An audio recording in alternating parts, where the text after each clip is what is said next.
Profit sharing ratio देखा, goodwill देखा, revaluation account देखा। सर नंबर किसका एडजस्टमेंट का है अब? Reserve and accumulated profit and loss का, reserve and accumulated profits and losses.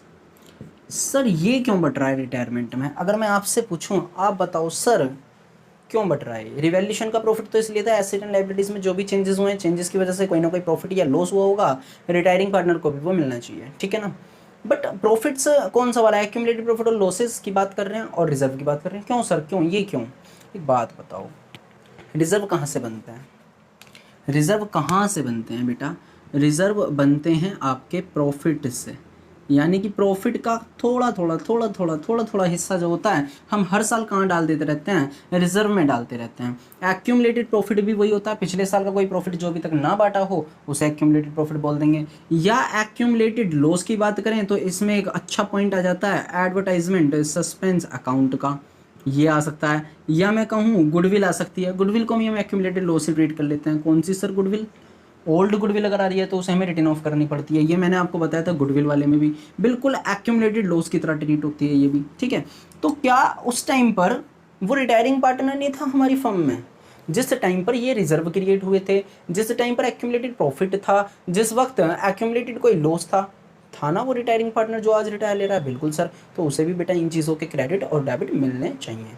इसीलिए हम क्या करते हैं, एंड दैट्स वाई क्या करते हैं हम, ट्रीटमेंट करते हैं किसका? Reserve and accumulated profit and loss का। चलिए पॉइंट आपको समझ में आ गया होगा टॉपिक कि हाँ जी हम आज क्या करने वाले हैं। चलो डायरेक्ट क्वेश्चन पर ना चलें, क्योंकि हमने सीखा हुआ है एडमिशन में भी। सर थोड़ा सा तो हिंट दे दो, सुन लो। या तो कोई चीज़ हमारे प्रॉफिट की होगी या लॉस की होगी।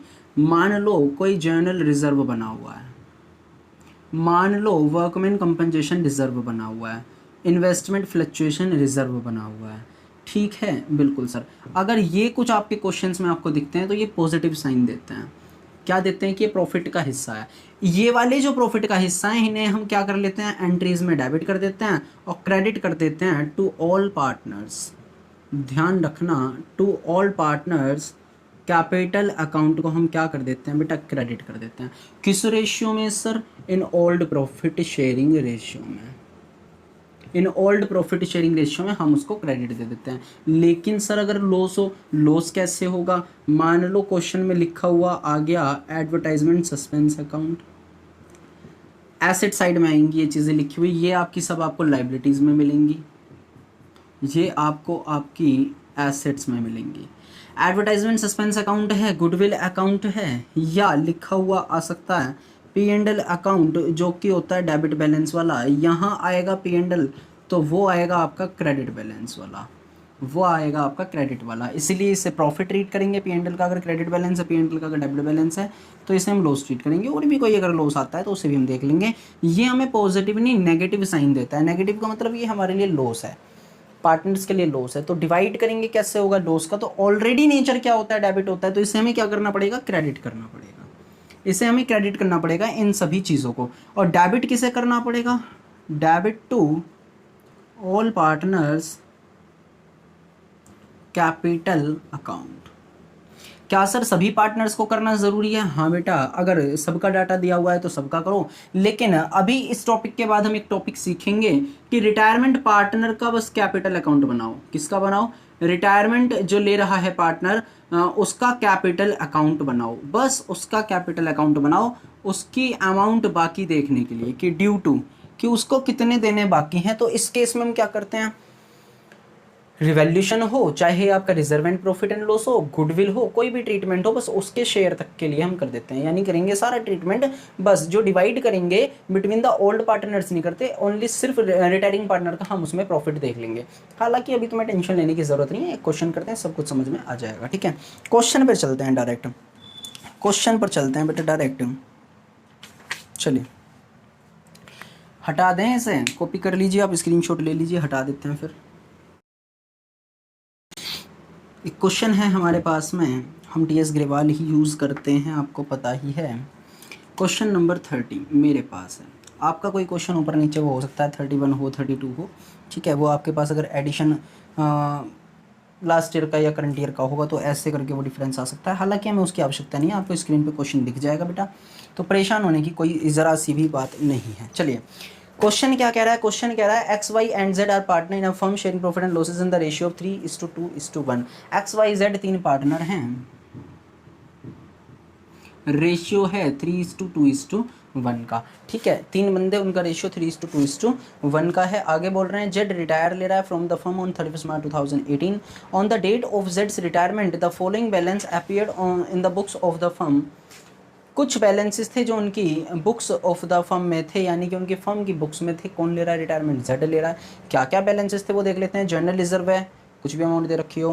प्रॉफिट एंड लॉस अकाउंट है, डेबिट वाला है, ध्यान रखना। वर्कमैन कंपनसेशन रिजर्व बता रहे हैं 24,000 का, which was no more required, यानी कि उसकी अब कोई आवश्यकता नहीं है, ज़रूरत नहीं है। एम्प्लॉयज़ प्रोविडेंट फंड है 20,000 का, बांटेंगे या नहीं, इसे नहीं बांटेंगे। क्यों नहीं बांटेंगे अभी बताते हैं। पास necessary journal entry for the adjustment of these items on Jades retirement. कह रहे हैं कि आप बस इनकी एडजस्टमेंट एंट्री दिखा दो। सर जर्नल रिजर्व दे रखा है, वर्कमैन कंपनसेशन रिजर्व दे रखा है, और पी एंड एल का डेबिट बैलेंस दे रखा है, डेबिट बैलेंस दे रखा है, ध्यान रखना, डेबिट बैलेंस दे रखा है। जर्नल रिजर्व की अमाउंट दे रखी है 180, वर्कमैन कंपनसेशन रिजर्व की 30,000 रुपीज़ आई थिंक अमाउंट है, नहीं 24 है। और प्रॉफिट एंड लॉस अकाउंट की जो दे रखी है वो दे रखी है इन्होंने 30,000, और एक दे रखा है इन्होंने ईपीएफ, यानी कि वो 20,000 का दिया हुआ है। ईपीएफ माने एम्प्लॉय प्रोविडेंट फंड। सर ये क्यों नहीं बटेगा, आप मना कर रहे थे बेटा। एम्प्लॉय प्रोविडेंट फंड तो क्या है, वो तो आउटसाइड लाइबिलिटी है, बात समझो ना, वो तो आउटसाइड लाइबिलिटी है। This will not treat like above items. वो ये कह रहे हैं कि वो नहीं, हम कह रहे हैं कि एम्प्लॉय प्रोविडेंट फंड जो हैं ऊपर वाले आइटम्स की तरह ट्रीट नहीं होगा, क्योंकि ये आउटसाइड लाइबिलिटी है। जनरल रिजर्व प्रॉफिट का हिस्सा था, जब हमें ज़रूरत होगी यूज़ कर लेंगे, नहीं होगा तो हमारा है, बात समझना। वर्कमैन कंपनसेशन रिजर्व यूज़ हुआ, कोई क्लेम आ गया हमारे ऊपर तो वहाँ यूज़ हो जाएगा, अदरवाइज हमारा है। प्रॉफिट एंड लॉस क्रेडिट का बैलेंस जो है वो हमारा प्रॉफिट है, यूज़ हुआ तो ठीक है, अदरवाइज वो हमारा है, हम उसे डिस्ट्रीब्यूट कर सकते हैं। बट एम्प्लॉय प्रोविडेंट फंड तो बात देखो, वर्ड से ही समझ में आ रहा है, एम्प्लॉय का प्रोविडेंट फंड जो है वो हम कैसे यूज़ कर सकते हैं, ठीक है। तो ये एक्यूमुलेटेड प्रॉफिट एंड लॉस में नहीं आता है, या जनरल रिजर्व वाले टॉपिक में नहीं आता है, इसे हटा देते हैं। तो एडजस्टमेंट हमें किसके लिए करनी है, बस इन तीन के लिए करनी है। रिटायरमेंट कौन ले रहा है, जेड ले रहा है। सबसे पहली एंट्री आप क्या लाएंगे, सुनो। जनरल रिजर्व है 180 का, एंट्री आ जाएगी जर्नल रिजर्व अकाउंट डेबिट, कितने से 1,80,000 से।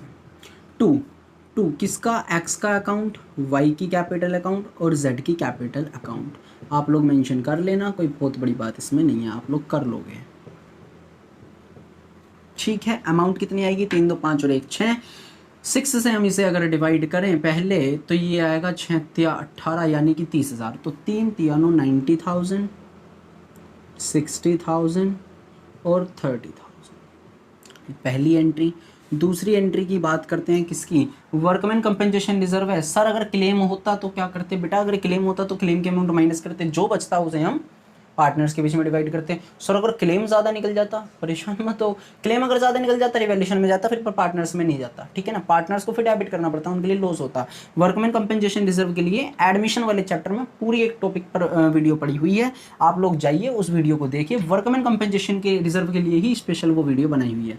अभी फिलहाल क्या करेंगे, वर्कमैन कंपनसेशन रिजर्व है 24,000 का, जिसकी हमें अब ज़रूरत नहीं है, तो हम अपने आपस में बांट लेंगे, 2x 2y 2z, सबको उसका क्रेडिट मिल जाएगा। कितनी अमाउंट से क्रेडिट मिलेगा सर, देखो ना 24,000 है, इसे भी पहले 1/6 करो, कैलकुलेशन इजी हो जाती है इससे। 4,000 आ जाएगा, 4,000 को आप मल्टीप्लाई देते चले जाओ, 12,000, 4,000 मल्टीप्लाई बाय 2 8,000, 8,000 और 1, तो 4,000, ठीक है। फटाफट से करेंगे इन दोनों को रिकॉर्ड। एक एंट्री और रह गई है बस हमारी पी एंड एल डेबिट वाली, पी एंड एल डेबिट वाली एक एंट्री और रह रही है। डेबिट में दे रखा है, यानी कि लॉस है, क्या करेंगे, इसे क्रेडिट करेंगे, पार्टनर्स को डेबिट कर देंगे, पार्टनर्स को डेबिट कर देंगे। एक चीज़ ध्यान रखना, इन दोनों एंट्रियों को आप एक भी कर सकते थे। एक कैसे करते हैं सर, ये भी डेबिट में हो रहा है, ये भी डेबिट में। General reserve, workman compensation reserve same nature के हैं, तो आप कर सकते थे एंट्री, कंबाइन एंट्री बना सकते थे, जनरल रिजर्व और workman compensation reserve account debit to X Y and Z. इस तरीके से आपकी एंट्री आ सकती थी, आपको आती होगी, खैर ये मुझे बताने की आवश्यकता नहीं है। चलिए एक एंट्री इसमें और रह गई है बस आपकी, कौन सी sir? Profit and loss debit balance जो दिया हुआ है इन्होंने, उसकी एंट्री रह गई है। क्या करेंगे?